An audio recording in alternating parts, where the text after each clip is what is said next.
l'Afrique des libertés, bonsoir. Excellente semaine du 17 mars 2025 sur la terre des hommes. Soyez salués, où que vous soyez à travers le monde.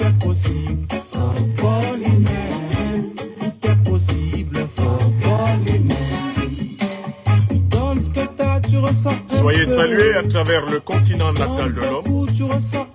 Soyez salués à travers les diasporas africaines. Soyez bénis.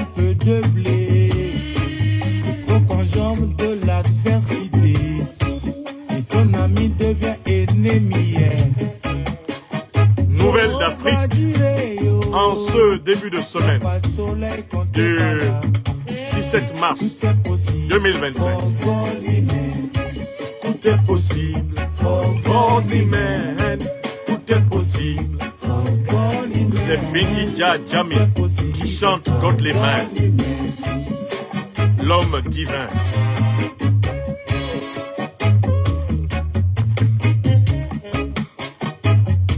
Et à Marie-Madeleine Tangameira Wamanke.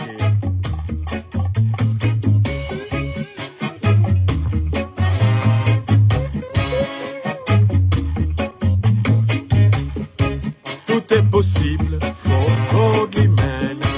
Tout est possible for godly men. Tout est possible for godly men. Donnez l'émission à notre peuple, n'ayez pas peur. Oublie tes soucis, viens danser avec nous. On va danser, on va chanter la rumba. On va chanter, on va danser. Soyez salués en Amérique, en Europe, en Asie. Soyez salués dans les îles de l'océan Atlantique et de l'océan Indien. Soyez bénis. Félicitations à celles et ceux qui ont déjà commandé leur exemplaire de l'Impérial Terrorisme. Le livre dont on parle. Le livre qui fait le tour du monde. L'Impérial Terrorisme. De Nyamsi ou Cameroun ou Africa. La vie est une école. L'homme est un apprenti. Qui n'a pas encore donné l'émission autour de lui? Le quorum n'est pas atteint. Nous avons quelques bons travaux à soumettre à votre appréciation ce soir. Le Festival des Vérités Crues est ouvert. La distribution des pains spirituels de la liberté des Africains. Like a godly man. Far away from home. Far away from home. Tout est possible for godly men. Tout est possible for godly men. Tout est possible for godly men. Tout est possible for godly men. Push, push. For godly men. Push, push. Far away from home. Mukenge wakambo. Mukenge wakambo. Jova jire for Amagolima. For godly men. Africaines, Africains, soyez salués. Amis européens, asiatiques, vous, nos amis américains de l'Afrique des libertés, où que vous soyez dans le monde, bienvenue à cette traversée panoramique de l'actualité du monde du point de vue de l'Afrique des libertés. Je choisis d'aborder ce soir 4 sujets d'actualité. Le premier, la décision qui vient de tomber aujourd'hui, 17 mars 2025, de la République du Niger de se retirer de l'Organisation internationale de la francophonie. Quelle est la portée de cette décision? Quelles sont les circonstances qui l'occasionnent? Et quelles sont les conséquences qu'il faut en tirer? Le deuxième sujet que nous aborderons, eh bien, dans cette émission, une fois de plus, c'est la signification profonde de la tactique et de la stratégie diplomatique tchadienne, consistant à accorder une audience qui fait couler beaucoup d'encre et de salive à la chef du principal parti politique de la République française, Madame Marine Le Pen. Certaines Africaines et certains Africains n'ont pas encore compris la portée de cette tactique et de cette stratégie diplomatique. Nous y reviendrons, car l'enseignement citoyen est notre mission. Le troisième sujet que nous aborderons dans cette émission, c'est l'amoncellement dans mon pays natal, le Cameroun, des preuves qu'il n'y aura pas, et il n'y aura pas, une fois de plus, une véritable élection présidentielle au Cameroun, parce que toutes les conditions de la tricherie, de la fraude, de la barbarie, de la violence et du mensonge typique du régime Biya sont réunies. Au point qu'on en est à une situation où le régime Biya lui-même ne défend plus l'élection, mais une frange de la population politique camerounaise se spécialise dans la défense d'une élection dont tout le monde sait pourtant qu'en réalité, depuis pratiquement la fin des années 50, elle n'a jamais eu lieu. Nous allons nous intéresser à l'amoncellement des preuves qu'il n'y aura pas, et il n'y aura pas une fois de plus, élection présidentielle au Cameroun. Quoi qu'on vous dise, il n'y aura pas, et il n'y a pas eu, depuis le temps de la colonie française, quelque chose qui mérite d'être appelé élection. J'avais élaboré l'expression de parodie électorale pour désigner ce qui se passe dans mon pays natal, mais je vais aller plus loin aujourd'hui. Je vais introduire le concept de pourrilection. La pourrilection, c'est-à-dire la pourrie élection ou l'élection pourrie. Le Cameroun est un modèle parfait de production de la pourrilection. Et voilà pourquoi j'inviterai le peuple camerounais à prendre conscience du fait que la clé de la victoire est en lui. C'est lui qui, par millions du nord au sud, de l'est à l'ouest, en passant par le centre et les diasporas, doit prendre le pouvoir.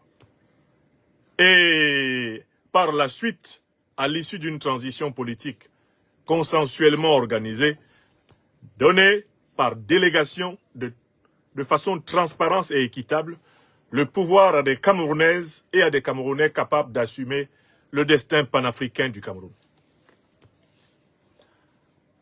Enfin, nous aborderons un dernier sujet dans cette émission. C'est le retour sur la fonction de la fameuse force dite de la CEDEAO. Les fameux 5000 hommes dont on nous a parlé et qui seraient tout d'un coup mobilisés urbi et orbi pour combattre le terrorisme en Afrique de l'Ouest.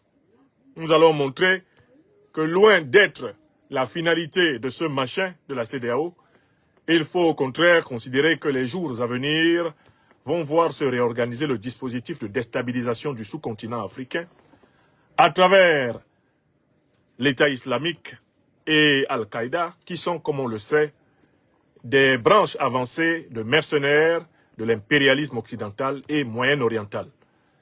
Ce que nous avons amplement démontré dans notre ouvrage, l'impérial terrorisme, forme actuelle de l'agression, impérialiste occidentale et moyen-orientale contre l'Afrique, et preuves irréfutables de l'agression de l'OTAN en Afrique. Voilà le programme de cette émission, et nous allons le tenir de façon intrépide, avec votre soutien. Tout est possible, for God in it. Tout est possible, for God in it. Tout est possible, for God in it. Tout est possible, for God in it. Donne ce que t'as, tu ressens un peu. Tu donnes beaucoup, tu ressens un peu. On se voit que par la monnaie. Le Niger, en cette journée historique du 17 mars 2025, vient d'annoncer son retrait de l'Organisation internationale de la francophonie. Quels sont les mots utilisés par le gouvernement du Niger pour annoncer cette information? Eh bien, je voudrais citer les mots exacts utilisés par le gouvernement du Niger lorsque, précisément, il a donné au monde cette information. Je vais sur la page du CNSP du Niger et je vous donne lecture du communiqué dont j'ai pris connaissance comme vous. Aujourd'hui même, 17 mars 2025. Le communiqué est signé de la République du Niger, ministère des Affaires étrangères et de la coopération et des Nigériens à l'extérieur, le secrétariat général. Niamey, le 17 mars 2025, le secrétaire général à mesdames et messieurs les chefs des missions diplomatiques et postes consulaires du Niger à l'extérieur. Objet, retrait du Niger de l'Organisation internationale de la francophonie. J'ai l'honneur de porter à votre connaissance que par note verbale numéro 003304 MAECNECABM en date du 7 mars 2025, le gouvernement nigérien a décidé souverainement du retrait du Niger de l'Organisation internationale de la francophonie. Je vous saurai gré d'en informer vos juridictions respectives d'accréditation. Signé Monsieur Lawali Labo, secrétaire général du ministère des Affaires étrangères et de la coopération et des Nigériens à l'extérieur. Voilà l'information telle qu'elle nous est donnée. Il y a donc tout d'un coup 3 questions qui doivent se poser. Qu'est-ce que c'est que l'OIF? Deuxièmement, pourquoi le Niger s'en retire-t-il? Troisièmement, quelles sont les conséquences de cette décision? L'OIF, c'est l'Organisation internationale de la francophonie qui rassemble en réalité la plupart des pays francophones du monde, anciennement colonies ou territoires sous tutelle française. La vocation formelle de cette organisation, c'est la promotion de la culture francophone, c'est-à-dire d'abord de la culture française à travers le monde, et par extension la défense d'idéaux considérés comme propres à la communauté francophone mondiale, idéaux de diversité et de métissage culturel, idéaux, nous dit-on, de démocratie, d'état de droit, idéaux de bonne gouvernance, de développement durable, bref, toute la bonne parole que l'Occident politique a prêchée ces dernières années dans le monde, notamment depuis le XXe siècle jusqu'à ce jour. Ça, ce sont les vœux, ce sont les objectifs idéaux de l'OIF. Mais dans la pratique, l'OIF a été conçu dans le cadre du dispositif d'influence de la puissance française, lorsque celle-ci a, sous la poussée des peuples, concédé le processus de décolonisation, et quand elle l'a détourné de sa vocation souverainiste authentique, indépendantiste authentique, pour essayer d'en faire une décolonisation truquée, une décolonisation manquée, une décolonisation déviée, une décolonisation sous forme de recolonisation. La puissance coloniale française, devenant néocoloniale après les indépendances formelles, a mis en place un système qu'on appelle, grosso modo, le système de la France-Afrique. Occupation militaire, par conséquent, contrôle physique des régimes africains, issus des anciennes puissances, des anciens pays coloniaux et des anciens pays sous tutelle coloniale de la France. Domination économique, et notamment à travers l'outil monétaire du franc CFA, monnaie française utilisée pour maintenir les richesses africaines au plus bas prix et ainsi garantir la mainmise prioritaire de la France sur les richesses stratégiques d'une quinzaine de pays africains. Troisième élément important de l'influence française, l'imposition par des guerres, l'imposition par les coups d'État, l'imposition par des rébellions, l'imposition par l'intimidation et le harcèlement diplomatique de dirigeants indésirés par leur propre peuple, mais imposés depuis l'Élysée par messieurs de Gaulle et Foccart, à travers leurs nombreux hommes de main de ce qu'on appelle pendant longtemps le SDES et par la suite la DGSE. Quatrième élément important de la domination france-africaine, merveilleusement étudié par quelqu'un comme François-Xavier Verschave dans son grand livre « La France-Afrique, le plus long scandale de la République française », il y a donc la domination culturelle, le contrôle de la langue, le contrôle de la circulation des idées, le contrôle des prix littéraires, des prix scientifiques, le contrôle, pour ainsi dire, de la circulation des concepts afin de s'assurer que les Africains accepteront de patauger dans l'évolutionnisme colonial, que les Africains accepteront de se soumettre ad vitam aeternam au statut de subalterne dans une hiérarchie du monde où, dès le Conseil de sécurité des Nations Unies, ils sont tous assujettis à la plume de l'ancienne puissance coloniale, devenue puissance néocoloniale la France, avec son statut de penholder détenant ce qu'elle appelle pendant très longtemps son précaré, sa chasse gardée, africaine, ce qu'on appelle aujourd'hui le dispositif socle de la France en Afrique. Alors on a veillé, depuis les pseudo-indépendances des années 60, à imposer à la tête des pays d'Afrique d'expression officielle française, on a veillé à imposer autant que possible des élites corrompues, des élites opposées à l'indépendance, opposées au mouvement souverainiste, opposées au mouvement panafricaniste, opposées à la révolution africaine. Et pour cela, il fallait surveiller les idées. Cette surveillance des idées se faisait à travers, au minimum, 3 boucles. La première boucle, c'est la boucle médiatique. La vérité médiatique était estampillée à partir de Paris, par RFI, par France 24, par Jeune Afrique, par Le Monde, par l'AFP.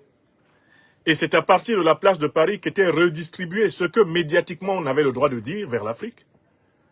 Le plus court chemin entre les capitales africaines passait nécessairement par Paris, cela pendant plusieurs décennies, en termes d'information.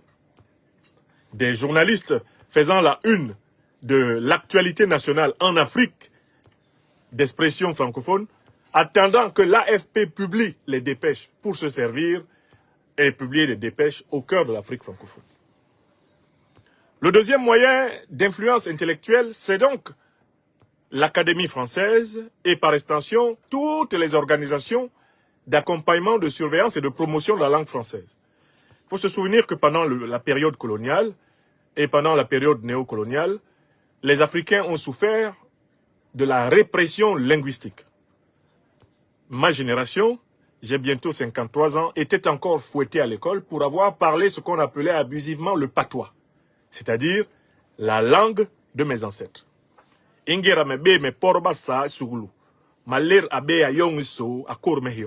Quand je parlais ma langue maternelle, le bassa, à l'école, le maître prenait le fouet pour me frapper. Et c'est ainsi pour pratiquement toutes les générations qui m'ont précédé. Autant sous la période coloniale française que sous la période coloniale allemande, que sous la période coloniale britannique, la langue nationale était réprimée dans l'espace colonial, dans l'espace néocolonial. Par conséquent, imposer le français aux Africains avait pour ambition d'imposer le référentiel moral, éthique, spirituel, imposer le référentiel de la métropole aux nouvelles républiques formellement du bout des lèvres décrétées indépendantes. On en profitait pour surveiller, bien sûr, la circulation des idées, c'est-à-dire pour distribuer les prix, qui c'est qui méritait le Goncourt qui ne le méritait pas, qui c'est qui méritait tel grand prix d'Afrique qui ne le méritait pas, qui c'est qui méritait le Renaudot, qui c'est qui ne le méritait pas, qui c'est qui méritait le Féminin, qui c'est qui ne le méritait pas, qui c'est qui méritait d'être promu à l'Académie française, qui c'est qui ne le méritait pas, qui c'est qui méritait la Légion d'honneur, qui c'est qui ne la méritait pas, etc., etc. On a organisé tout un système de gratification et de non-gratification ayant pour but de surveiller le mental des Africains à partir des médailles parisiennes. C'est en fait l'extension du thème du vieux nègre et de la médaille, traité magnifiquement dans le roman de Ferdinand Oyono, qu'on a répandu dans le monde de la culture. Un contrôle de la culture dans les pays d'expression française à partir du système des prix. Mais on est allé plus loin, on a mis en place un contrôle diplomatique de la culture. L'Organisation internationale de la francophonie ayant un impact sur les parlements, ayant un impact sur la conférence des ministres de l'éducation nationale de tous les pays francophones, ayant finalement en fait pour rôle de coordonner les activités de la communauté francophone mondiale, l'OIF a conservé la structure de l'empire colonial français. Mais c'était la forme culturelle de l'empire.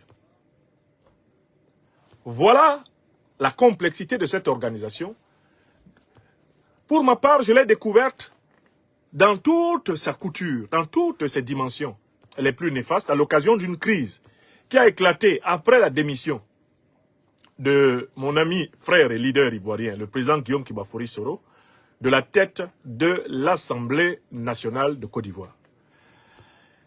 Avant sa démission de la tête de l'Assemblée nationale de Côte d'Ivoire, Guillaume Kibafori Soro avait été élu vice-président de l'OIF et il était supposé passer à la tête de l'OIF.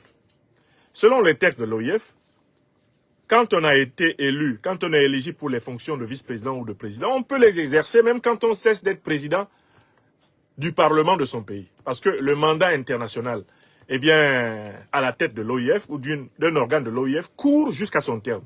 Peu importe la fonction que le parlementaire occupe à l'intérieur de son Parlement national. Ça, c'était les textes.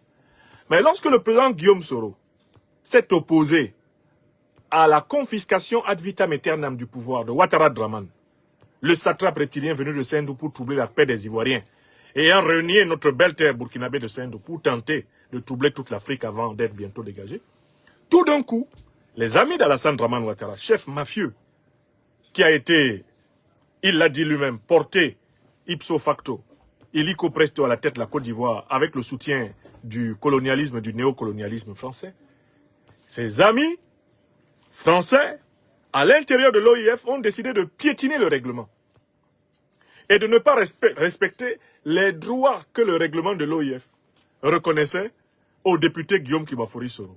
De le déchoir de ses droits dans l'OIF pour faire plaisir au satrape Ouattara. On a alors eu l'occasion de voir que l'OIF, en réalité, et ce n'était pas le premier scandale, était une prolongation de la barbouzerie france-africaine. Mais il y a eu pire. Alors que le Rwanda s'est retiré de l'Organisation internationale de la francophonie et a choisi la langue anglaise avec le Kinyarwanda, tout naturellement, comme étant ses langues officielles,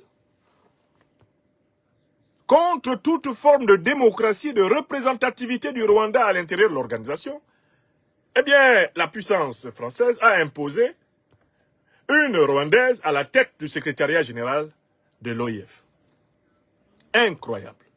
Comment pouvait-on imposer à la tête de l'OIF une ressortissante d'un pays qui avait déposé sur le bord de la route la langue française pour adopter l'anglais en lieu et place et par ailleurs pour se focaliser sur sa langue nationale, le Kinyarwanda. Comment était-ce possible?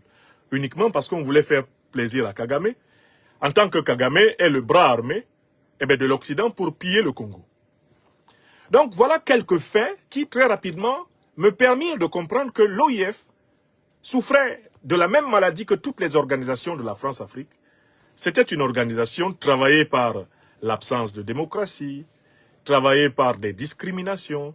C'était une organisation en réalité qui souffrait de toutes les maladies du système néocolonial français. D'où nous pouvons répondre à la question, mais pourquoi le Niger s'en va-t-il?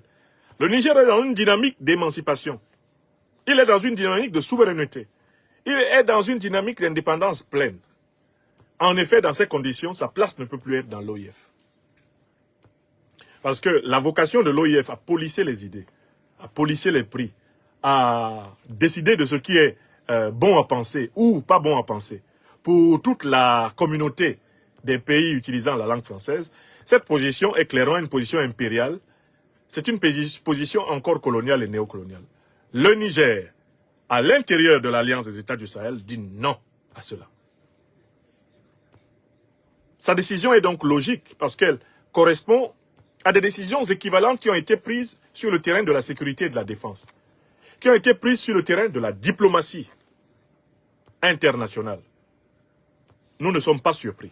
Maintenant, nous pouvons répondre à la troisième question. Qu'est-ce qui va se passer maintenant que le Niger a pris cette décision? Alors, d'abord, nous sommes habitués à savoir que les trois pays de la Confédération de l'Alliance des États du Sahel ont une très grande convergence de lecture de leurs intérêts vitaux, de leurs partenaires stratégiques et de leur positionnement.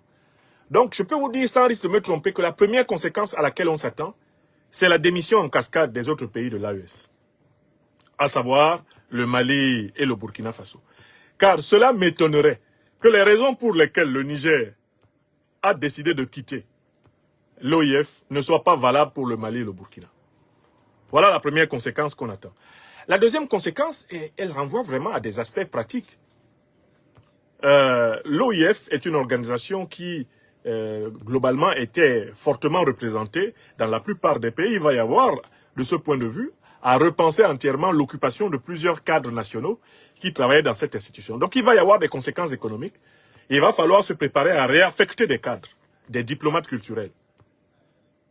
Pas seulement du côté français, mais également, bien sûr, du côté africain et notamment du côté des pays de l'AES. Donc il va y avoir des conséquences économiques à tout ça. Il y a des sites institutionnels entiers qui vont fermer. Donc va se poser le problème de la réaffectation des cadres, de la réaffectation des personnels. Ça, c'est le deuxième point. Le troisième point, c'est que je ne serais pas surpris que, après que l'AES se soit littéralement engagé dans le même chemin de manière convergente, comme le Niger l'a fait, je ne serais pas surpris que d'autres pays africains, même y compris des pays qui sont actuellement membres de la CEDEAO, ou plus amplement membres de l'Union africaine, eux aussi se retirent de cette organisation. Pourquoi? Parce qu'en fait, quand on fait le bilan de l'aide que cette organisation aurait apporté aux pays africains et de ce que l'Afrique a apporté à la France, on se rend compte que rien qu'en prenant le terrain purement économique, jusqu'à cet instant, les échanges économiques entre tous les pays africains d'expression officielle française, les échanges économiques des pays africains d'expression officielle française et de la France sont excédentaires pour la France, déficitaires pour l'Afrique, globalement. Dans son commerce avec la France, l'Afrique francophone est perdante. Donc, en fait, incontestablement, dans le mouvement historique de rééquilibrage des relations franco-africaines, il est inévitable que toutes les institutions qui ont contribué à entretenir cette asymétrie, ce déséquilibre, il est inévitable qu'elles disparaissent. Je peux donc vous dire, sans risque de me tromper, que plusieurs autres pays africains vont sortir dans les prochains jours de l'OIF. Il n'y a pas que bien, les pays de l'AES. Mieux, l'AES est dans une dynamique très puissante qui va également enclencher les autres dynamiques. C'est la sortie du franc CFA. C'est la fin du CFA en Afrique francophone. Lorsque la Confédération de l'Alliance des États du Sahel va porter l'estocade au franc CFA, ce ne sera plus qu'une question de mois, voire à peine d'années, pour les autres pays, que ce soit de la zone UEMOA, la zone ouest africaine ou de la zone d'Afrique centrale, pour mettre fin à cette aberration. Voilà les conséquences inévitables de la décision nigérienne. Et on pouvait s'y attendre, on peut s'y attendre. Tous les pays africains qui vont être gouvernés par d'authentiques panafricanistes révolutionnaires vont mettre fin à cette inféodation culturelle. Écrivez ça. Écrivez ça. Et sur ce point, c'est ce que je voulais clairement établir. Merci à celles et ceux qui l'ont compris. Godly men.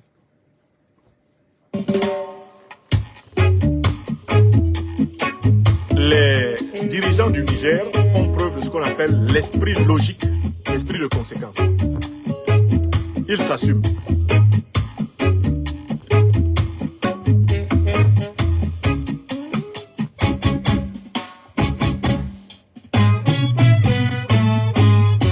Tout est possible, for Godly men. Tout est possible, for Godly men. Tout est possible, for Godly men. Tout est possible, for Godly men. I'm just doing my job. Je voudrais aborder maintenant un second sujet d'actualité et je voudrais qu'on reparte vraiment au Tchad. Le président tchadien Mahamat Idriss Déby Itno a reçu il y a maintenant 48 heures Madame Marine Le Pen, présidente du Rassemblement national. À l'occasion de cette visite d'ailleurs, on a vu Madame Le Pen sortir de l'avion présidentiel de la République tchadienne. Tout d'un coup, se sont formés au minimum deux camps. Un camp qui dénonce la poursuite de la politique france-africaine et ce qui serait une contradiction avec la rupture récente des accords de défense et de coopération entre le Tchad et la France à l'initiative de la partie tchadienne, dirigée par le maréchal président Mahamat Idriss Déby Itno. Ceux donc qui crient à la trahison de cet élan panafricaniste. Et puis d'autres qui, au contraire, appellent à la raison et à examiner la situation concrète, non seulement du Tchad contemporain, mais de la France. Je suis intervenu pour demander à l'opinion d'être attentive à la rationalité, à la logique et à l'intelligence tactique et stratégique déployée par le président tchadien dans cette affaire. Alors, je connais un certain nombre de papes, d'ayatollahs ou de signeurs de fatwa des réseaux sociaux qui aussitôt se sont précipités pour dire « Ah, voilà, c'est l'homme de Mohamed Kaka. Mohamed Kaka lui donne l'argent. Il a eu l'argent. Voilà, il soutient Kaka. » Non, je soutiens toujours ce que j'estime la vérité. Donc, je vais vous expliquer pourquoi le président tchadien, Mahamat Idriss Déby Itno, a tout à fait eu raison d'accueillir Madame Le Pen. C'est de la grande diplomatie. Et ça va être bénéfique au Tchad. Je vais l'expliquer. Pour ceux qui veulent comprendre. Pour ceux qui ne veulent pas comprendre, bon, leur place n'est pas dans mes réseaux sociaux. Qu'ils aillent écouter ceux qui leur répètent sans cesse la même chose. Et qui jamais n'affrontent la difficulté du réel. Premièrement, au niveau du Tchad, notamment après l'assassinat de notre frère, regretté, Yaya Djilo Djeroumbéchi, le président Mahamat Idriss Déby Itno n'a plus d'adversaire de taille. Il a gagné toutes les élections. D'ailleurs, il a été félicité en cela par celui qui était un temps devenu son principal opposant, Succès Masra, que nous avons utilement appelé échec. Il a réussi à faire de celui qui a été devenu son principal opposant son premier ministre. Il a réussi à l'amener à montrer, par sa propension opportuniste, qu'il n'était pas digne de la confiance du peuple tchadien. Et une fois qu'il l'a vidé de sa substance, qu'il l'a vidé du reste de crédibilité qu'il pouvait avoir, Mahamat Idriss Déby Itno a déposé Succès Masra sur le banc de touche de la politique tchadienne sans bruit. Donc, du point de vue de toutes les familles politiques présentes au Tchad, il est désormais le président légal et légitime du Tchad. Cela est sorti de la bouche de Masra Succès lui-même, qui a dit qu'il reconnaissait les élections législatives après avoir boudé la présidentielle qu'il a fini par reconnaître. Mieux, je tiens à vous rappeler que le même monsieur Masra Succès avait prévenu quand il était Premier ministre qu'il avait entièrement confiance en l'organe électoral, qui s'appelle comme de juste au Tchad, l'ANGE, Agence nationale générale des élections. Masra Succès, alors Premier ministre de Mahamat Idriss Déby Itno, nous a dit ici publiquement que lui, il avait entière confiance en l'ANGE. Bon, l'ANGE lui a donc donné le résultat qui dit que il a perdu la présidentielle. Par la suite, l'ANGE a donné le résultat qui dit que, très bien, eh bien, Mahamat Idriss Déby Itno et son parti ont massivement, le MPS, ont massivement gagné les législatives. Donc, il n'y a plus de débat. À l'intérieur du Tchad, toutes les familles politiques présentes sur le terrain reconnaissent le maréchal Idriss Déby Itno comme étant le chef de l'État, président de la République. Alors, nous qui sommes placés à l'extérieur du Tchad et qui regardons la quasi-unanimité des classes, des figures de la classe politique tchadienne reconnaissant M. Mahamat Idriss Déby Itno, nous ne pouvons que prendre acte de ce fait qui renvoie à la réalité politique du terrain tchadien. Mais, mieux encore, le président Mahamat Idriss Déby Itno a surpris tout le monde, y compris ses propres partisans du MPS. Il a surpris l'opposition tchadienne et il a surpris les panafricanistes en prenant une décision inédite dans l'histoire du Tchad. Celle de la rupture des accords de défense et de coopération militaire avec la France. Et il a exigé et obtenu le retrait total des troupes françaises du sol tchadien, y compris des troupes américaines.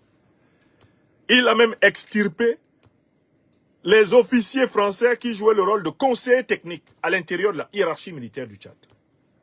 Au point qu'aujourd'hui, la présence militaire française au Tchad appartient au passé. Par ce deuxième acte, Mahamat Idriss Déby Itno s'est inscrit dans l'un des points fondamentaux de la lutte continentale des Africains, à savoir le retrait des troupes des anciennes puissances négrières coloniales et néocoloniales. Là encore, cela renvoie à la réalité politique.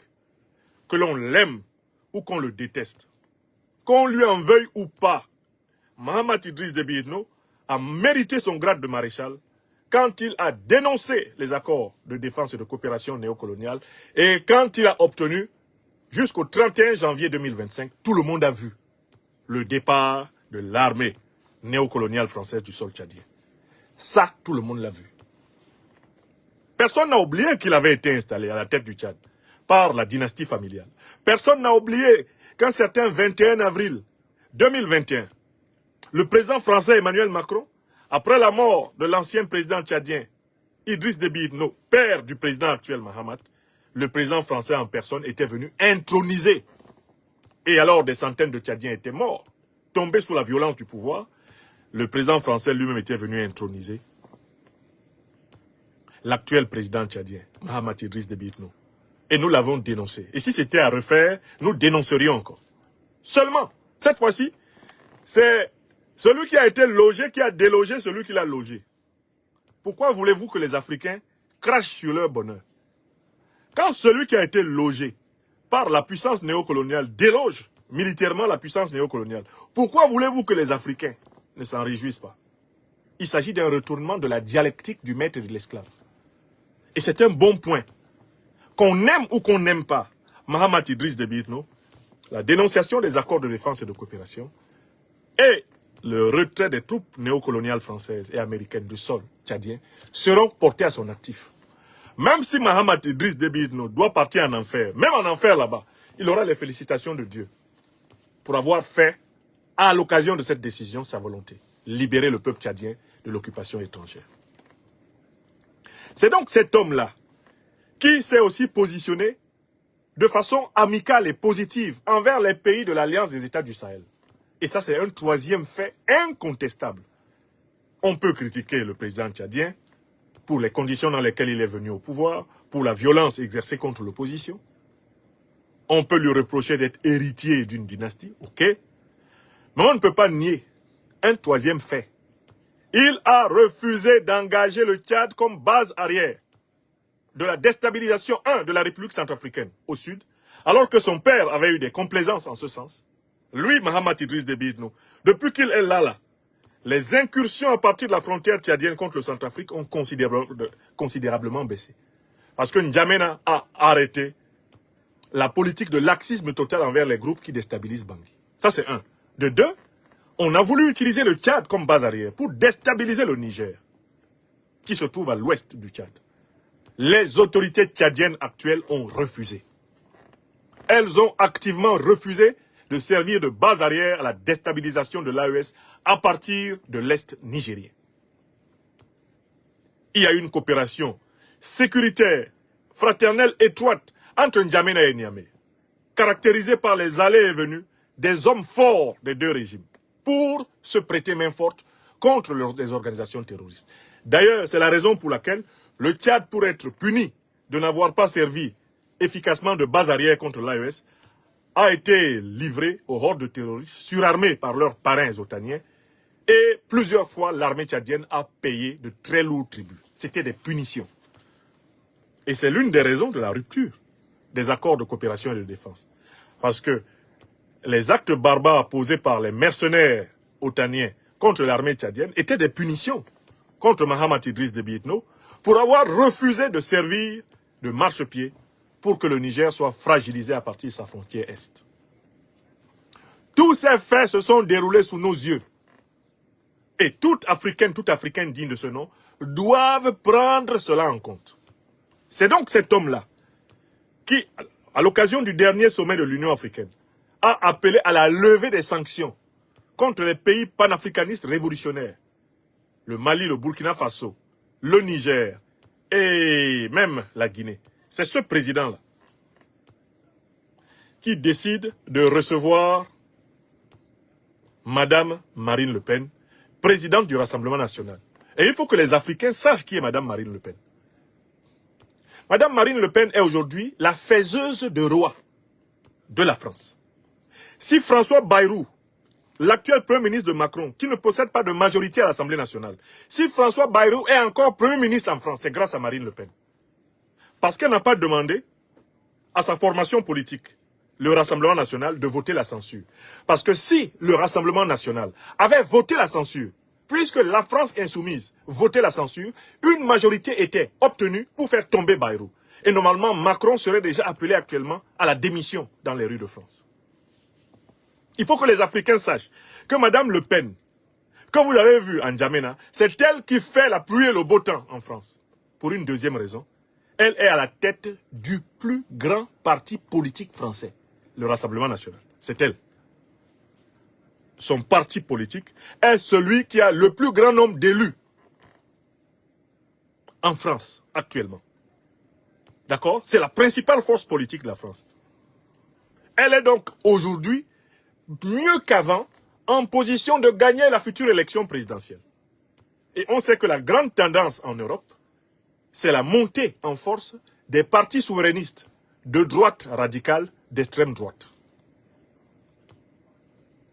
Or, entre-temps, les dernières déclarations publiques du président Mahamat Idriss Déby Itno envers le chef de l'État français étaient des déclarations offensives et même contre-offensives.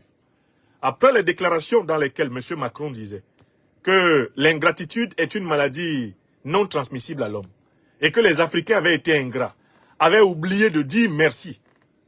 Le président Mahamat Idriss Déby Itno fait partie des chefs d'État africains qui sont sortis en première ligne pour tenser les propos de M. Macron et lui dire que c'est du mépris et que cela ne sera pas accepté. Et que l'Afrique n'en est plus à se laisser essuyer les pieds sur la tête par les dirigeants français. Donc, on est dans un contexte de tension entre le chef de l'État français, qui se considère toujours comme le bienfaiteur de Mahamat Idriss Déby Itno, qu'il a intronisé en avril 2021, et Mahamat Idriss Déby Itno. Ils sont en tension directe, parce que Mahamat Idriss Déby Itno lui a répondu frontalement que son mépris ne passera plus en N'Djamena.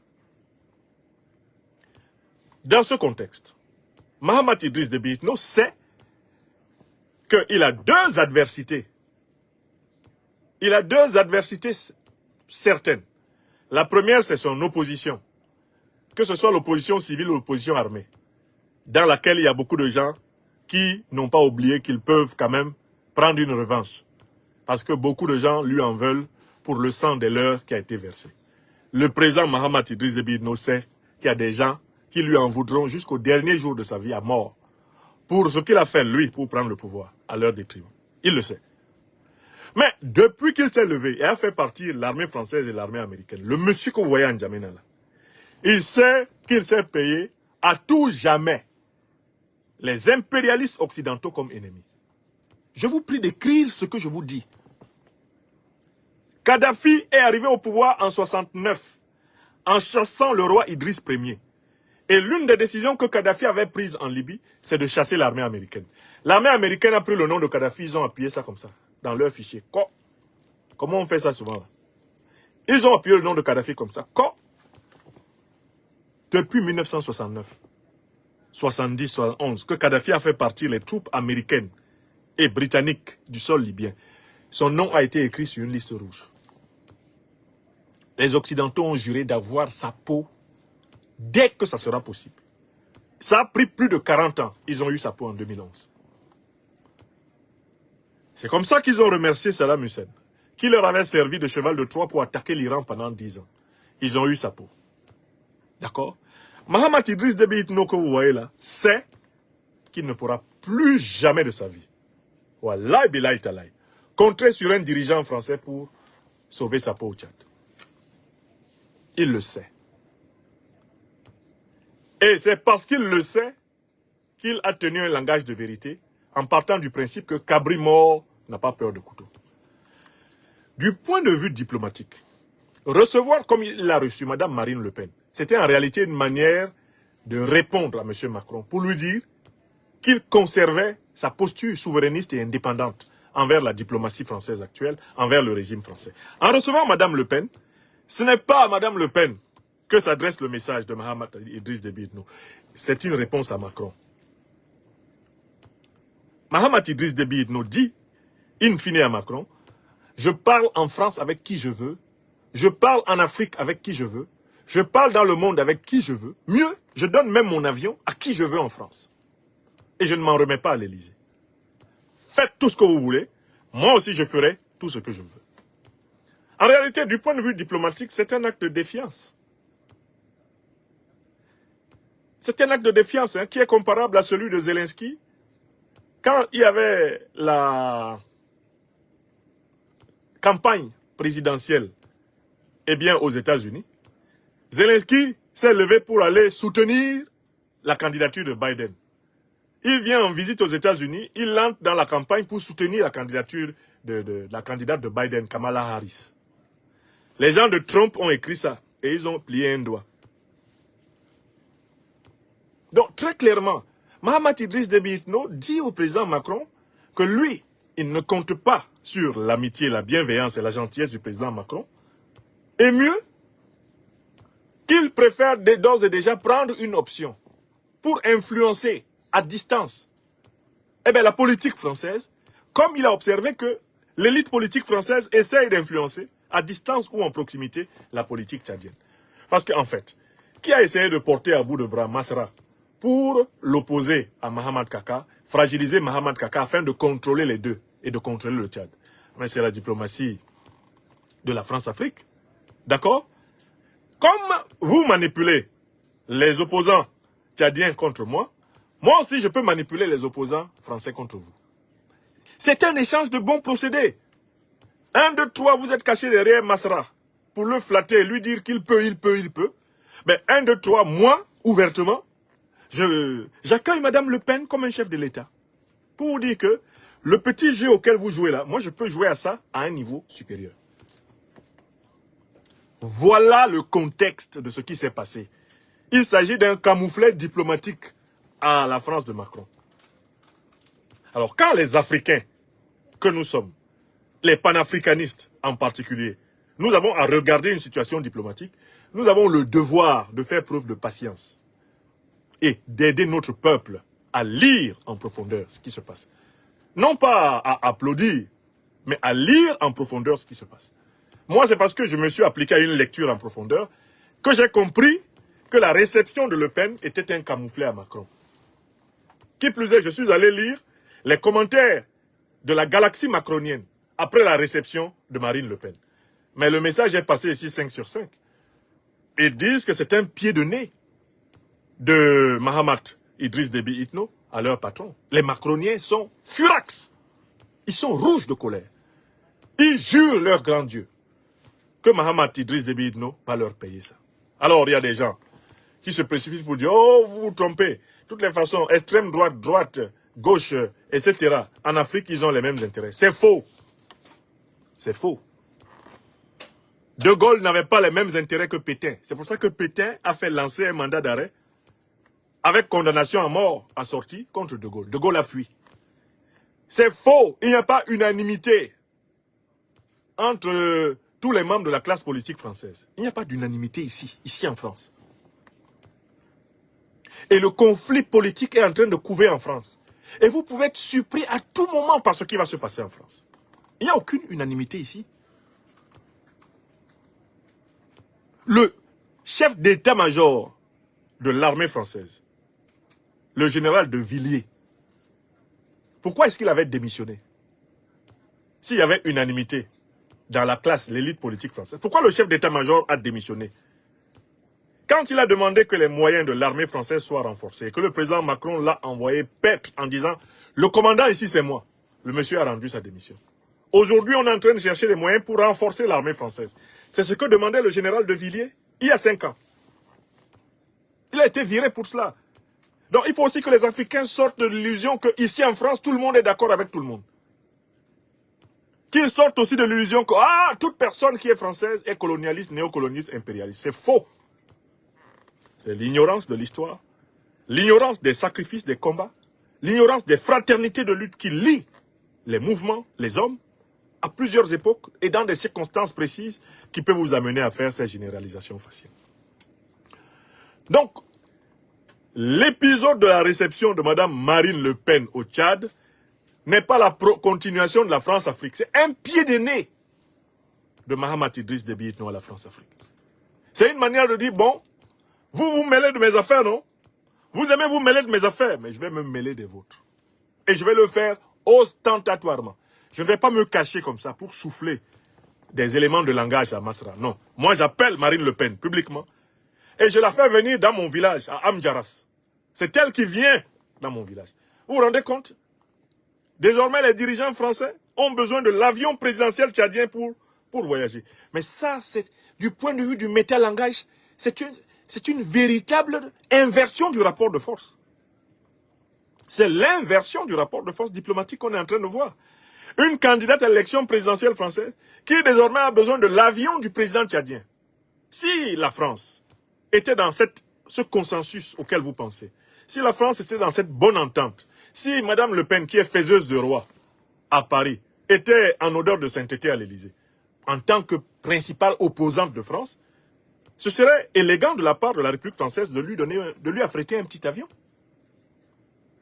Elle est dans la situation de chef de l'opposition, pratiquement. Et de principal partenaire du pouvoir. Normalement, la République devrait même lui donner un avion. Mais on est en train de la poursuivre ici. Elle a un procès qui lui pend au nez. Qui pourrait l'éliminer de l'élection présidentielle. Oui, Madame Le Pen que vous voyez là.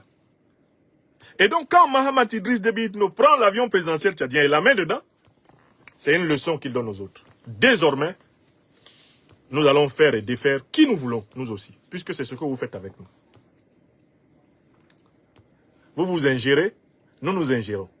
Vous voulez influencer notre vie politique, nous allons influencer la vôtre. C'est ça le message. Et les Africains devraient faire l'effort de s'élever à ce niveau.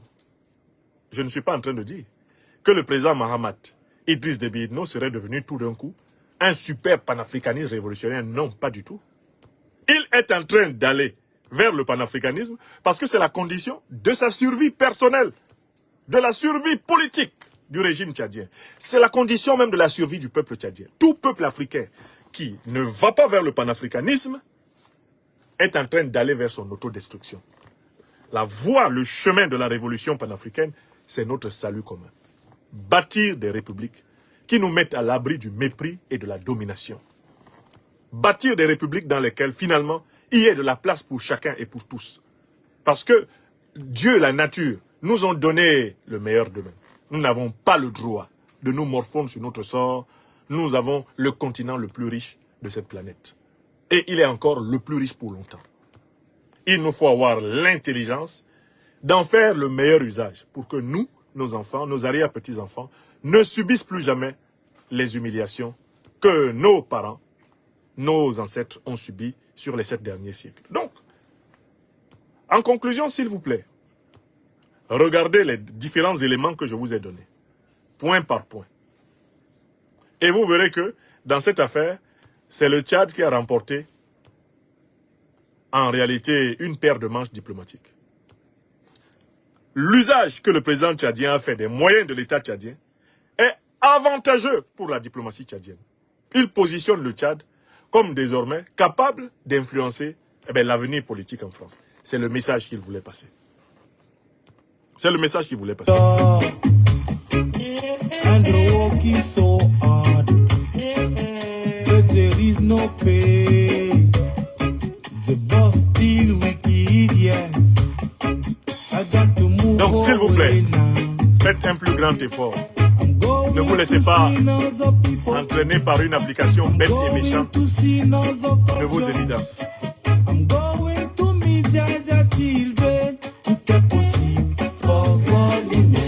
Venez lire ce que les macroniens sont en train de dire. Vous allez comprendre ce que Mahamat Idriss Déby Itno.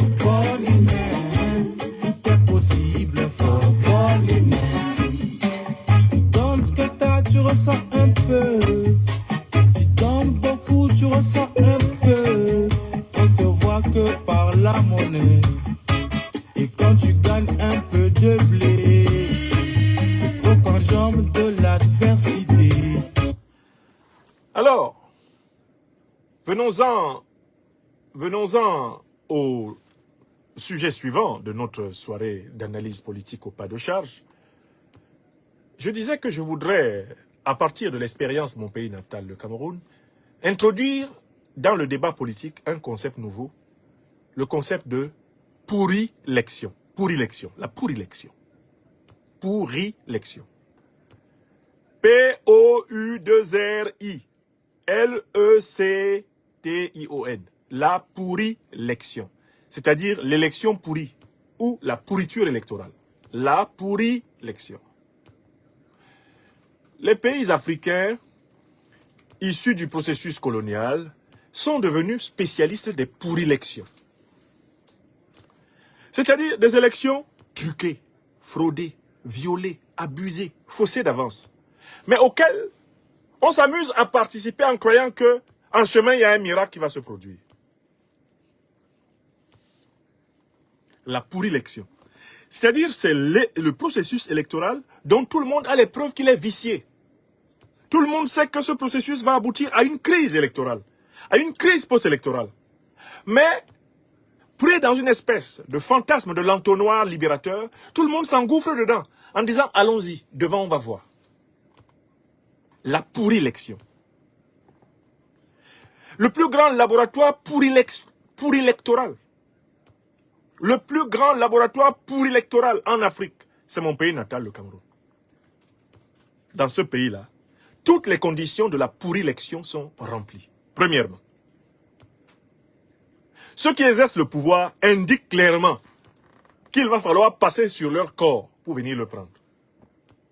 Et l'un des arguments qu'ils avancent, c'est qu'ils ne peuvent pas quitter le pouvoir parce que s'ils quittent, à cause du mal qu'ils ont fait, les gens vont se venger contre eux. Donc, il vaut mieux qu'ils restent au pouvoir. Donc, les conditions de la pourri-élection sont les suivantes. Un pays dans lequel ceux qui exercent le pouvoir sont incapables de s'imaginer sans le pouvoir. Tellement ils en ont abusé, qu'ils ont peur de le lâcher et d'être l'objet de la vengeance. Ils s'accrochent par peur, à cause du mal fait.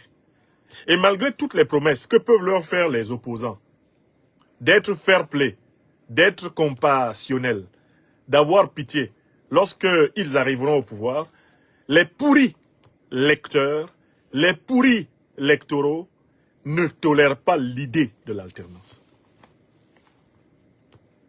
La deuxième condition de la pourri-élection, c'est la confiscation totale des institutions électorales par le régime au pouvoir.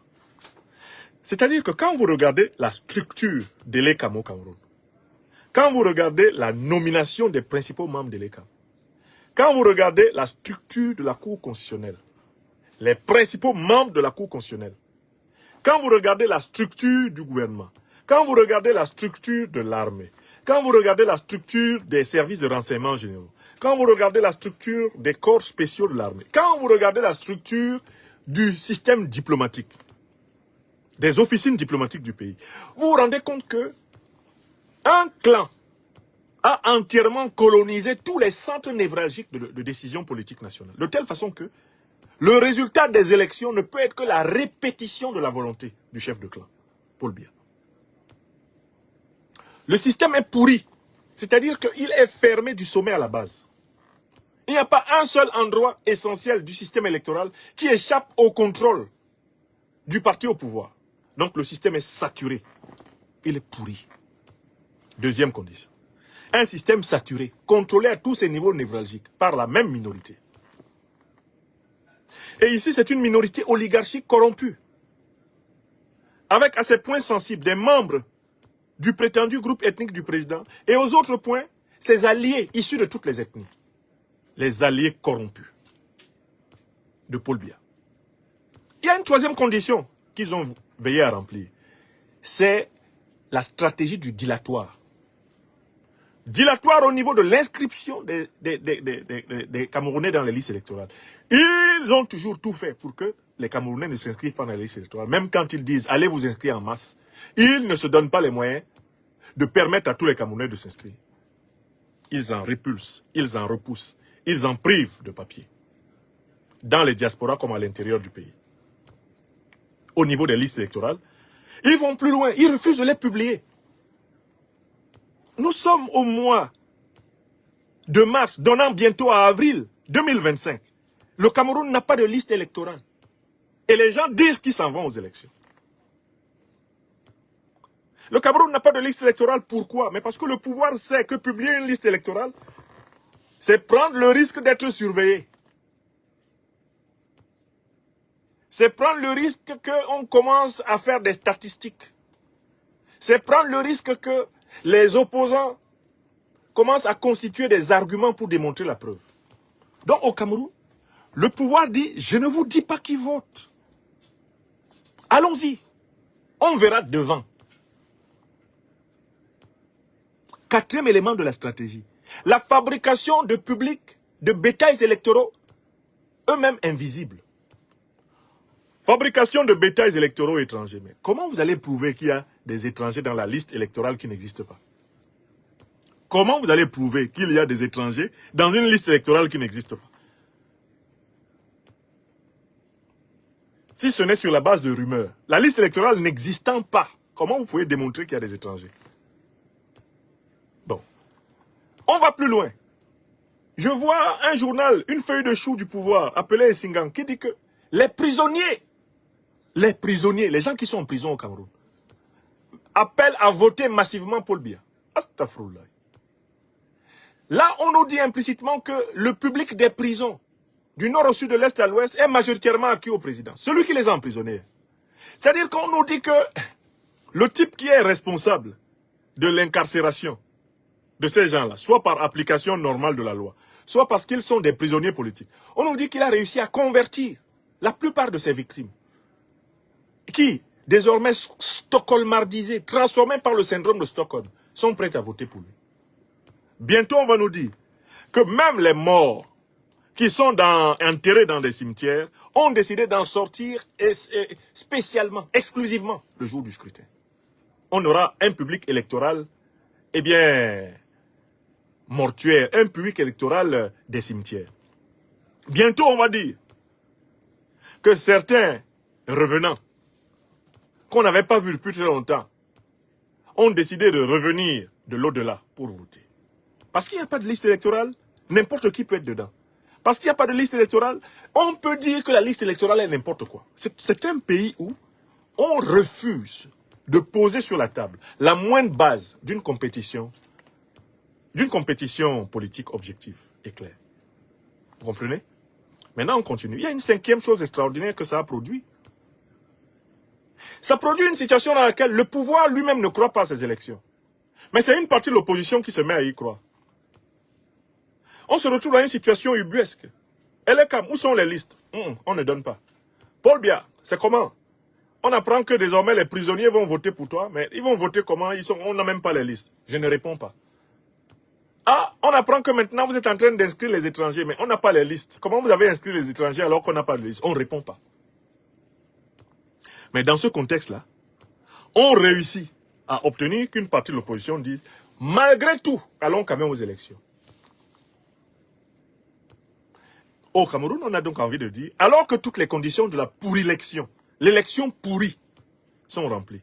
Mais pourquoi diantre tiendrait-on à aller aux élections dans des conditions anti-électorales?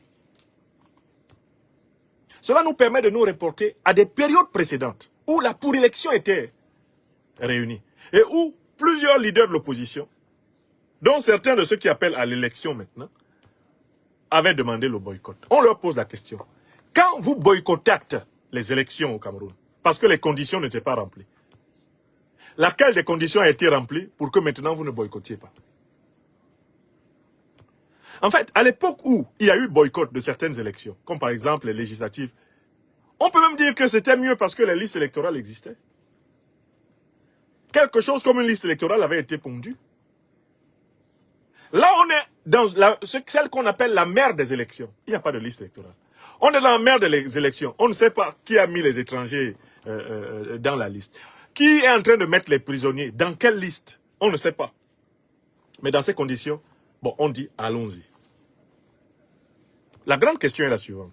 Vous savez que l'élection est pourrie. Vous savez que l'élection là, elle est fraudée, truquée, violentée, d'avance. Ça, vous le savez. Dans ces conditions, à quoi sert-il de continuer à aller vers une élection fraudé, truqué, violé d'avance, alors que vous le savez. Si ce n'est parce que vous savez très bien que ce n'est pas l'élection qui va changer le pays, mais la révolution.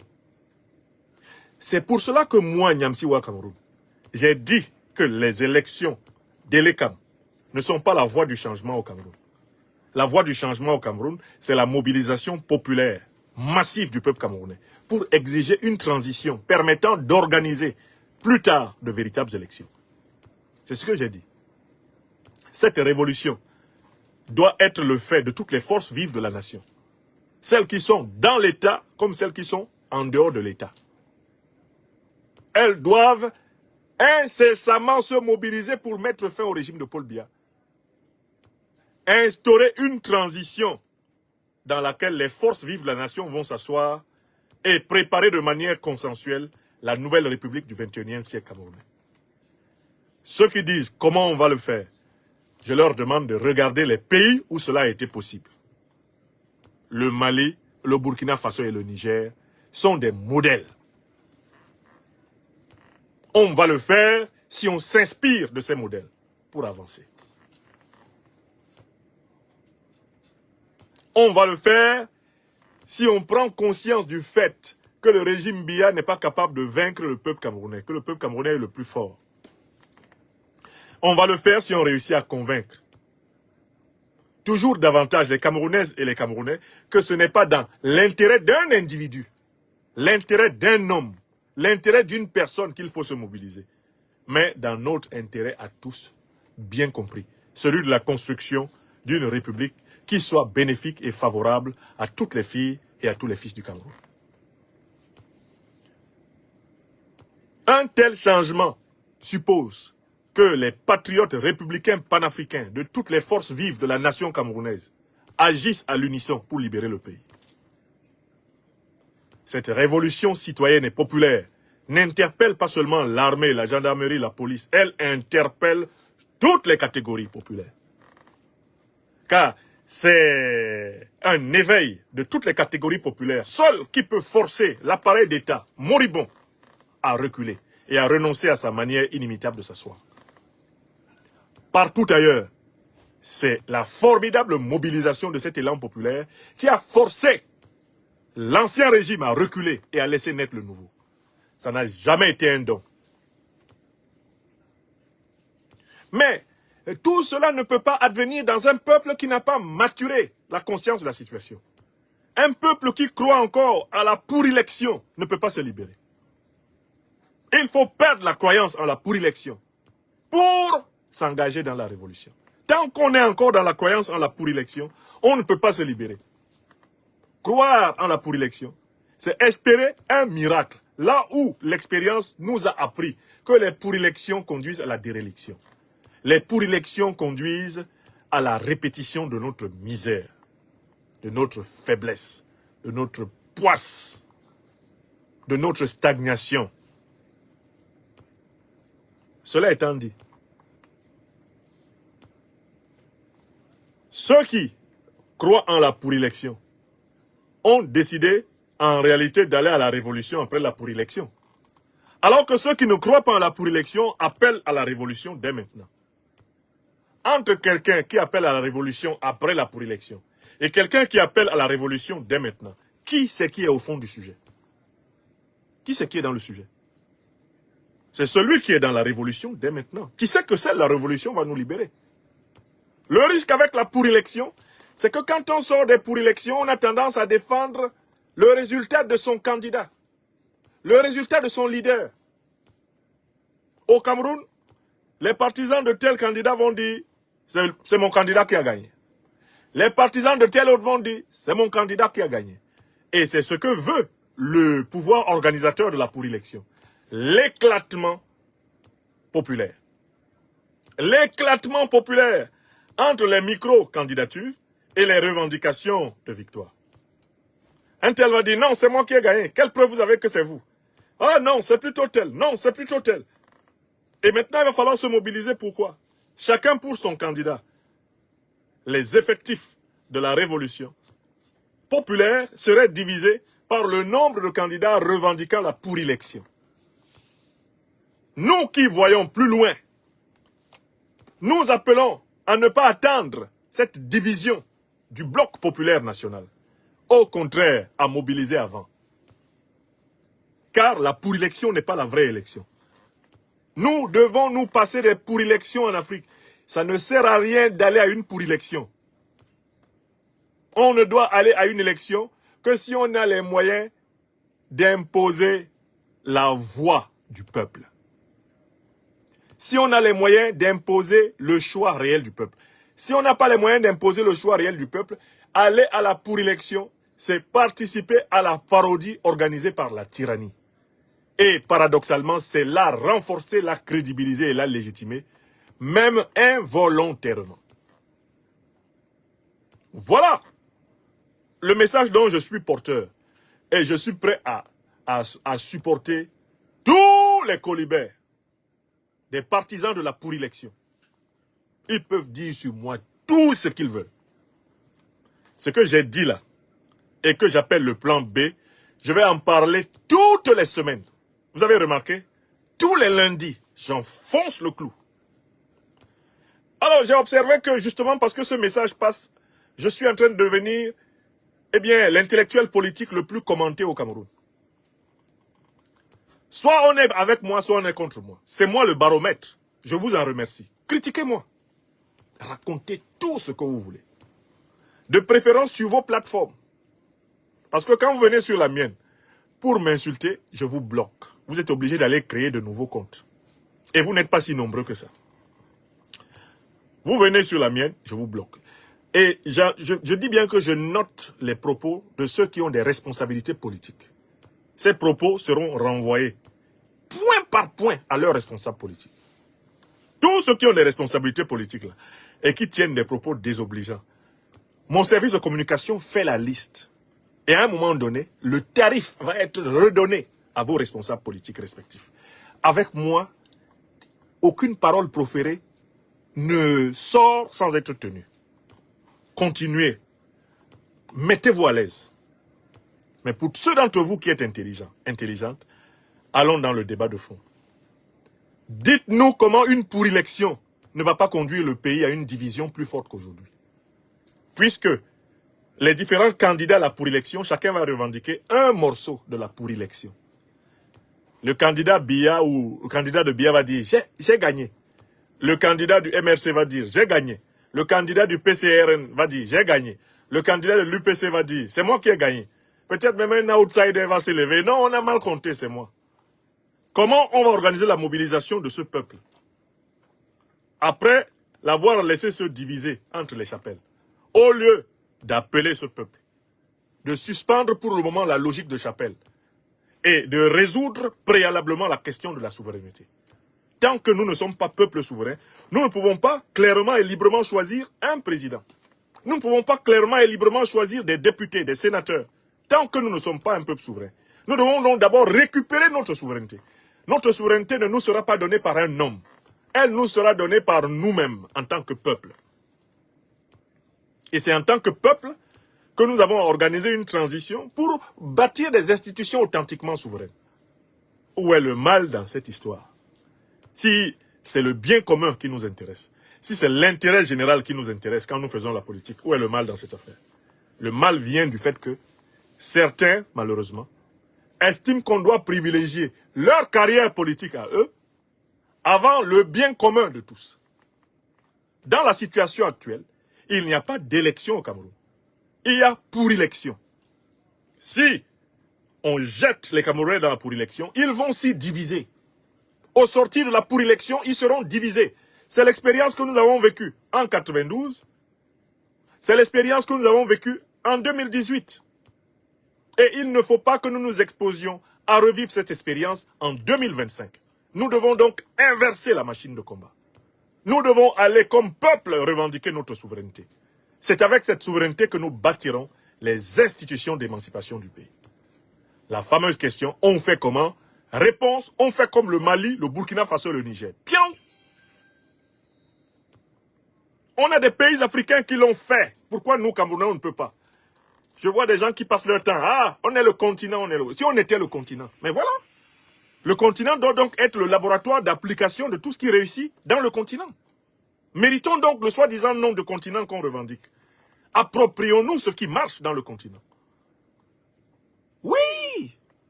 Je vois des gens dans notre classe politique, dans les réseaux sociaux, qui parlent de ce qui se passe au Mali, au Burkina Faso, au Niger avec une condescendance. Ah, des choses que tu dis là-bas et qui marchent, ça ne nous concerne pas. Vous vous prenez pour qui? Qu'est-ce qu'on a fait de plus au Mali que les autres? Au Cameroun que les Maliens, les Burkinabés ou les Nigériens? Qu'est-ce que nous on a fait de plus? Sur le terrain politique, on les dépasse en quoi? Je vois des gens qui pensent que ce qui marche là-bas ne peut pas marcher chez nous. Parce que chez nous, au Cameroun, là, on est où? Sur la Lune? Est-ce que vous savez qu'une bonne partie des officiers du Burkina Faso là, ont été formés au Cameroun? L'ancien président burkinabé, Blaise Compaoré. J'espère que vous savez que c'était un officier de l'EMIA de Yaoundé. Les Sankara que vous voyez là, c'est des officiers de Madagascar. Thomas Sankara. Il était officier à Madagascar. Pour sa formation. Non, on nous dit, ah non, il y a les réalités du continent. Il y a quoi au continent? Il n'y a même pas les routes. Il n'y a même pas les routes chez nous, au Cameroun. Il n'y a même pas les routes. Les réalités du continent. Quelle réalité? Au Cameroun, comme partout ailleurs, il faut une transition qui permette d'organiser de véritables élections. Vous dites quoi? Oh, les choses qui marchent en Afrique de l'Ouest, ça ne marche pas chez nous. Qu'est-ce qui marche chez nous alors? Les hôpitaux? Les universités? Les écoles? Qu'est-ce qui marche alors? L'armée? Qu'est-ce qui marche? Les élections? Qu'est-ce qui marche chez nous, au Cameroun? Il faut que les Camerounais et les Camerounais arrêtent de se tromper, de se mentir. Nous n'avons rien de supérieur aux autres Africains. Nous sommes les Africains comme les autres. Descendez de votre piédestal, tous, sans exception. Soyez humbles, vous avez, nous, Camerounais, nous avons beaucoup à apprendre des autres. Et il n'y a pas que les autres qui ont à apprendre de nous. D'ailleurs, nous, en tant que collectivité nationale, on va leur apprendre quoi? Qu'on a gagné 5 fois le championnat mondial de la corruption. Les États. On va leur apprendre quoi? Qu'on a un président qui est là depuis 42 ans, on n'a pas été capable de le bouger. On va apprendre quoi aux autres? Vous parlez de quoi? On va leur apprendre quoi exactement? Est-ce que nous avons le système culturel le mieux organisé? La meilleure promotion musicale? Est-ce que nous avons le système de recherche scientifique ou de recherche technologique le plus avancé? Pour qu'on se mette à fatiguer les autres? Le continent. Nous devons faire preuve d'humilité. Que ce soit l'élite politique camerounaise, la population, les citoyens, il faut apprendre des autres Africains, humblement. Dans la langue douala, vous connaissez la chanson qui dit « Muna nyongo abukite oa bambelemo kunda ». Muna nyongo abukite oa bambelemo kunda iyo bambelemo kunda iyo. Muna nyongo abukite oa bambelemo kunda iyo bambelemo kunda iyo. Si ton frère te dépasse, porte sa chaise. Nos militaires camerounais, ils doivent regarder leurs frères maliens qui les dépassent et porter leur chaise. Écrivez ça. Nous, qui faisons de la politique en tant que des civils au Cameroun, on doit regarder nos frères maliens, nigériens, burkinabés qui sont en train d'avancer pendant que nous on piétine dans un messianisme de stagnation. Ayons l'humilité d'apprendre d'eux. Oui! Il n'y a qu'à regarder. Mais quels sont les hommes politiques les plus loués dans les médias camerounais? Ne sont-ce pas les 3 étoiles polaires de la révolution ouest-africaine? Quand on ouvre Afrique Média, pam! Quel est le nom qu'on entend? Assimi Goïta. Je connais même quelqu'un qui a chanté Assimi Goïta, qui a chanté Ibrahim Traoré, et qui maintenant dit que oh, c'est pas en Afrique de l'Ouest là-bas qu'on va aller apprendre. Il chantait ça pourquoi alors? Pourquoi il n'a pas chanté Paul Biya? Hein? Il criait Assimi Goïta, Assimi Goïta. Hein? En me suppliant de l'amener là-bas, de l'introduire là-bas. Heureusement que j'ai compris qu'il ne fallait pas. Assimi Goïta, Assimi Goïta. Il criait son nom comme ça. Aujourd'hui, c'est lui qui se tient pour traiter les gens d'Afrique de l'Ouest d'inférieurs. Ils sont inférieurs en quoi? Est-ce qu'on s'est bien regardé même là, en Afrique centrale? Ils sont inférieurs en quoi? Ils sont en avance. En civilisation politique, l'Afrique de l'Ouest est en avance sur l'Afrique centrale. Et il faut dire ça aux gens d'Afrique centrale. On est là, on a des régimes politiques archaïques comme celui de Biya. Quand on ouvre Afrique Média, Vision 5, tout le monde est en train de louer. Ibrahim Traoré, Abdourahmane Tchani, Assimi Goïta. Et puis il y a des gens qui se lèvent pour dire, oh, ça c'est l'Afrique de l'Ouest. Nos dirigeants en Afrique centrale, là, les Obiang, les Bongo, Oligingema, Biya, là, Sassou Nguesso, ils aiment plus leur peuple qu'Assimi Goïta, Ibrahim Traoré et Tchani. Est-ce qu'il y a une comparaison? Voilà. Donc on arrête de vouloir personnaliser le problème camerounais. Ce n'est pas un problème personnel. C'est le problème de l'intérêt collectif. La révolution populaire est la solution collective. Si on attend la pour-élection, il n'y aura pas de révolution populaire. Il y aura des revendications sérielles, sectorielles, divisives. Et le pouvoir s'amusera à enfermer ces revendications dans des enclos ethniques. En disant, voilà, ce sont les ressortissants de telle région qui revendiquent pour leur président. Alors que si les revendications commencent par anticipation, sans entrer dans les stratégies divisives, messianiques, autoproclamatrices, certains parlent de narcissisme, alors que le narcissisme consiste justement à aller vers la pour-élection par intérêt personnel. Le narcissisme ne consiste pas à dire comme moi, considérons que nous sommes co-responsables de nous libérer ensemble. Ce n'est pas la responsabilité d'un seul d'entre nous, mais de nous tous. Emparons-nous de la question de notre souveraineté, qui est la question prioritaire, qui est le problème national du Cameroun. Voilà ce à quoi j'appelle. Je n'ai pas demandé à ce que le peuple camerounais prenne le pouvoir pour me le donner. Moi, Nyamsi, ou Cameroun, ou Afrique. Ce n'est pas ce que j'ai demandé. Prenons d'abord le pouvoir en tant que peuple. Organisons une transition et organisons alors la compétition. Eh bien, une compétition honnête, loyale, des filles et des fils du pays pour les différentes fonctions qui seront attribuées par la Constitution. Voilà tout ce que j'ai dit. Normalement, mon point de vue est celui qui fait une place à tout le monde. Alors que le point de vue qui consiste de dire allons à la pour-élection ne fait pas une place à tout le monde. D'abord, on n'a pas de liste électorale. On a des millions d'exclus de la liste électorale. Et là-bas, à la pour-élection, on ne sera pas... Tous ceux qui pouvaient être candidats ne le seront pas. Donc, le débat va être le débat entre les participants à la pour-élection. Et ce n'est pas le même débat que si on dit maintenant, d'abord, reprenons notre pays en main. Donc, le concept de pour-élection est éclairant dans toutes les situations. Certains me font l'objection de la Côte d'Ivoire. Mais en Côte d'Ivoire, c'est le même problème. Vous pensez qu'on va appeler élection le machin d'octobre 2025 où Ouattara veut se présenter seul en excluant Gbagbo, en excluant Soro? En Côte d'Ivoire, il y a les listes électorales. En Côte d'Ivoire, là-bas, contrairement au Cameroun, il y a les listes électorales. L'opposition a la possibilité de voir un peu à quoi ça ressemble. D'accord? Mais même là-bas, ils excluent les seuls candidats qui peuvent les battre. Ce n'est pas une élection qui se prépare en Côte d'Ivoire, c'est une pour-élection. Et le peuple ivoirien n'a pas intérêt à aller à la pour-élection.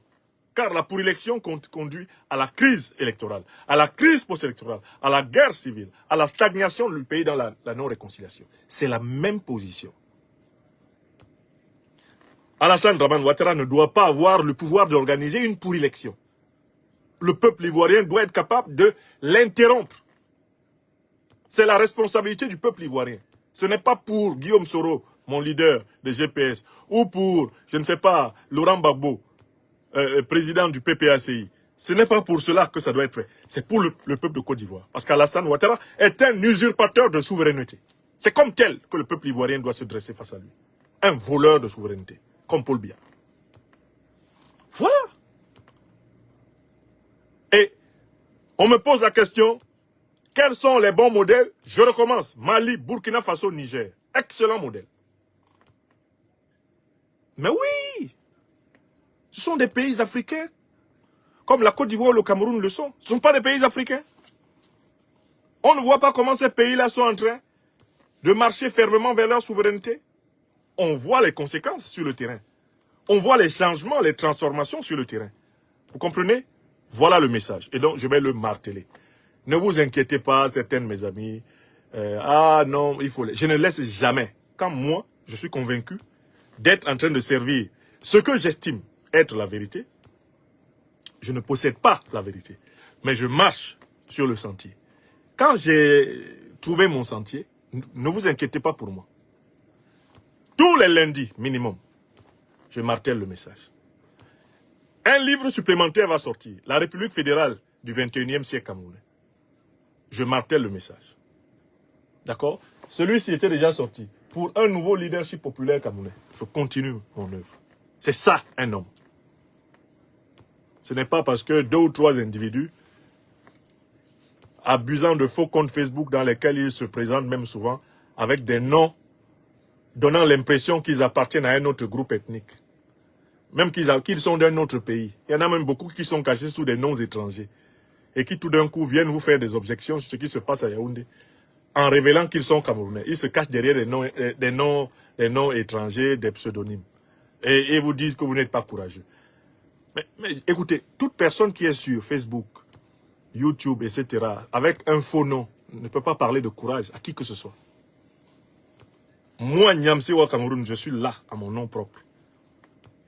Me voici. Je parle. Dès lors que toi, tu es incapable de t'afficher en ton nom propre, tu ne peux pas me parler de courage. Viens ici au Cameroun, on va voir. Quand tu écris ça, mets ton nom, ton visage. Indique la ville où tu te trouves. Tu me verras. Vous comprenez? Donc, il est temps, le temps du courage, là, c'est maintenant. Que chacun assume ses responsabilités. Qu'il tienne ses propos en son nom propre. Ne vous cachez pas derrière les pseudos. Si vous voulez parler, parlez comme moi. Assumez ce que vous dites. Prenez le risque que ce que vous dites soit enregistré comme une VAR en votre nom. Mais si vous venez sous pseudo, déjà vous avouez que vous ne valez rien sur le terrain du combat politique. Parce que vous êtes incapable de vous assumer. Vous ne pouvez pas vous assumer. Or, on a besoin de gens qui s'assument. De femmes et d'hommes qui s'assument. On n'a pas besoin de lâches, de poltrons sous pseudo. On a besoin de gens qui prennent fait et cause pour le pays. C'est maintenant. Arrêtez de raser les murs. Parlons du Cameroun, parlons de l'Afrique. Et donc, j'y reviendrai chaque fois que nécessaire. Donc, en dernière date, j'ai appris que les prisonniers auraient appelé à voter pour Paul Biya. Paul Biya vient de créer encore une liste électorale imaginaire, les prisonniers. Maintenant, c'est les prisonniers qui appellent à voter pour lui. Malgré tous les signaux qui s'amoncellent, qu'il n'y a pas élection, les gens continuent à parler de la pour-élection. Allons quand même. On va où? On va où? Vous savez qu'il n'y a rien. Il n'y a rien. Il n'y a pas élection en octobre 2025 au Cameroun. C'est de la foutaise. Vous avez compris? C'est de la foutaise. Il n'y a pas élection. Voilà pourquoi il faut hâter la révolution. Et ton ami devient ennemi. Jehovah Jireh, yo. Y a pas de soleil quand t'es pas là. Et tout est possible. For God Amen. Tout est possible. For God Amen. Tout est possible. For God Amen. Tout est possible. For God Amen.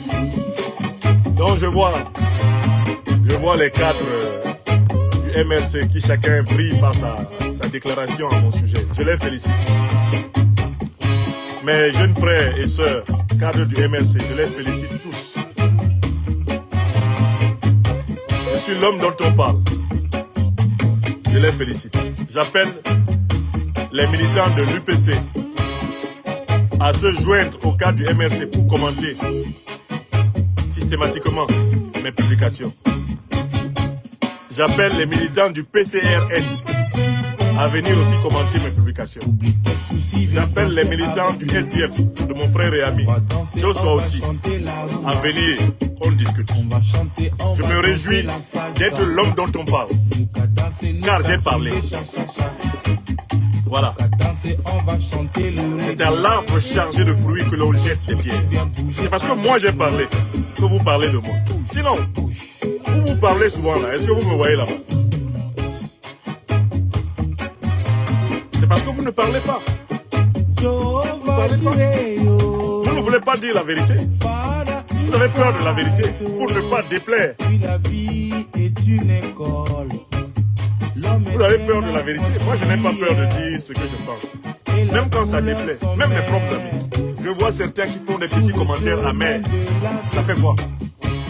Qu'ils aillent faire des directs sur leur page, comme moi. Même mes amis là, qui ne sont pas très contents, très d'accord, je leur dis, allez faire des directs sur vos pages. Parlez pour vous qu'on voit. Arrêtez de vous cacher dans les petits commentaires. Les Camerounaises, les Camerounais. Chacun a Facebook ici, YouTube. Allez parler, qu'on voit. Allez parler. On est en 2025. Est-ce qu'on va recommencer le même système? Ma réponse est non. On doit libérer le peuple.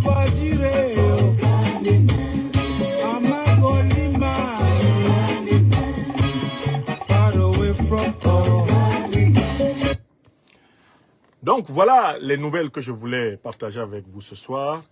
La dernière est bien sûr une invitation à continuer de nous mobiliser pour soutenir les pays de l'Alliance des États du Sahel qui sont à l'avant-garde de notre processus émancipatoire, le Burkina Faso, le Mali, le Niger. Et je me prépare dans les prochains jours à aller au Burkina Faso et au Niger pour la dédicace de notre maître ouvrage, l'impérial terrorisme. Les préparatifs s'accélèrent. Nous serons bientôt à Ouagadougou et à Niamey. Incessamment à Ouagadougou et à Niamey, où, eh bien, pour nos amis, en très grand nombre, mobilisés et qui nous attendent, nous allons parler des grands enjeux de la paix et de la sécurité en Afrique aujourd'hui. Les préparatifs vont bon train, je tenais à vous donner ce détail, mais c'est pour donc le mois d'avril. Avril au Burkina Faso et au Niger, avec notre ouvrage phare, l'impérial terrorisme. Les choses s'accélèrent. C'est avec beaucoup de bonheur que je serai parmi vous. En attendant, samedi 22 mars, je vous donnerai le lieu au plus tard, le mercredi.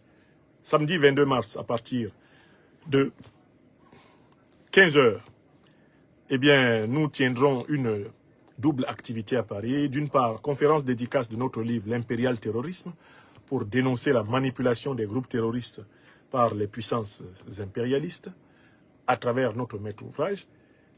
Mais à cette occasion-là, le collectif des avocats de l'Institut de l'Afrique des Libertés, ce collectif présidé par maître Ndjifutawo Woshawo Aboubekr, donnera une conférence de presse pour expliquer les tenants et les aboutissants d'une affaire phare qui sera jugée devant le tribunal de Paris entre la famille de M. Moustapha Banga, assassiné en septembre 2023 à l'ambassade de France au Niger, et l'ancien ambassadeur de France au Niger, Sylvain Ité, par ailleurs, avec l'État français, également objet d'une accusation de la famille Banga, défendue par les intrépides avocats de l'Afrique des libertés. À cette occasion, nos avocats donneront le catéchisme judiciaire de cette affaire à l'opinion internationale. C'est une affaire fondamentale, car elle porte sur la lutte contre l'impunité des puissances étrangères en Afrique. À travers cette affaire, dans le tribunal français, va être portée, eh bien, une bataille pour faire reculer toutes les puissances étrangères qui ont encore des armées en Afrique, qui ont encore la force létale en Afrique et qui n'hésitent pas à donner facilement la mort au passage comme ça aux Africains sans conséquence. Nous voulons mettre fin à cette impunité. Et voilà pourquoi les avocats de l'Institut de l'Afrique des Libertés ont accepté de voler au secours de la famille de l'infortuné Moustapha Banga et avec l'implémentation de la République du Niger, eh bien, C'est un procès hautement pédagogique. N'oubliez pas, c'est samedi 22 mars à 15 h à un endroit qui vous sera indiqué au plus tard après-demain. Ça se passe donc à Paris. À cette occasion, ceux d'entre vous qui avez déjà votre exemplaire de l'impérial terrorisme, notre livre, vous pourrez venir à ma rencontre pour que je vous en remplisse la dédicace. Pour ceux qui ne l'ont pas encore, vous pourrez vous procurer un exemplaire directement ou bien auprès de notre équipe mobilisée pour le succès de cette double activité. Conférence de presse du collectif de nos avocats sur l'affaire Banga et dédicace parisienne de notre livre L'impérial terrorisme. Je vous remercie. Merci à celles et ceux qui ont partagé cette émission malgré son caractère tardif.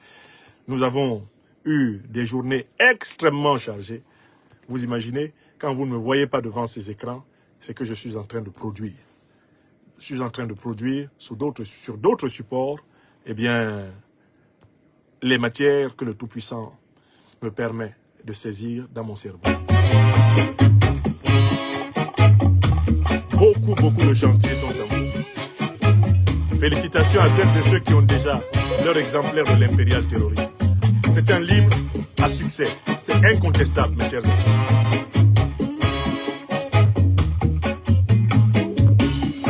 Plus de 10 000 exemplaires déjà. C'est formidable pour un livre. Oublie tes soucis, viens danser avec nous. On va danser, on va chanter la rumba. On va chanter, on va danser la salsa. Ah, Steven Ivoire vient de recevoir son livre. Mais tous ceux qui ont reçu leur livre, faites une photo avec votre livre et postez-la sur votre page Facebook ou YouTube avec un commentaire. Lisez ne serait-ce que la préface et l'introduction. La préface du ministre Bourema Kassai, ministre de l'Enseignement supérieur et de la Recherche scientifique du Mali. Et l'introduction de votre serviteur peut vous mettre en appétit pour lire ce livre, qui est très agréablement reçu dans le monde entier. Nous sommes d'ailleurs en train de préparer la version anglaise du livre. La traduction est en train d'être peaufinée. Parce que le livre est fortement demandé aux États-Unis, au Canada et en Angleterre. Mais plusieurs lecteurs souhaiteraient avoir la version anglaise.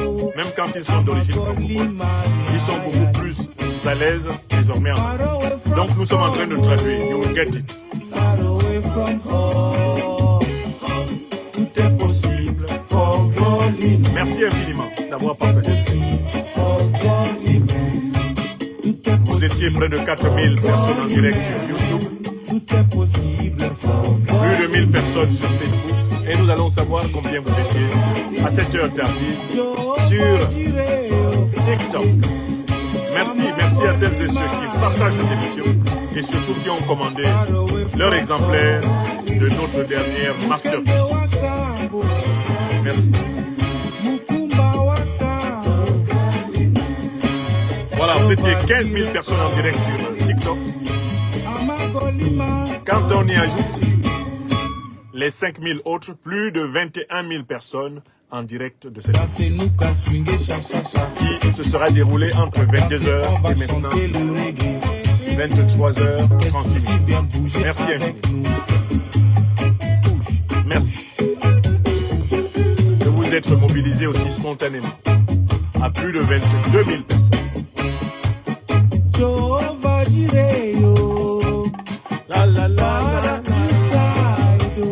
Merci infiniment.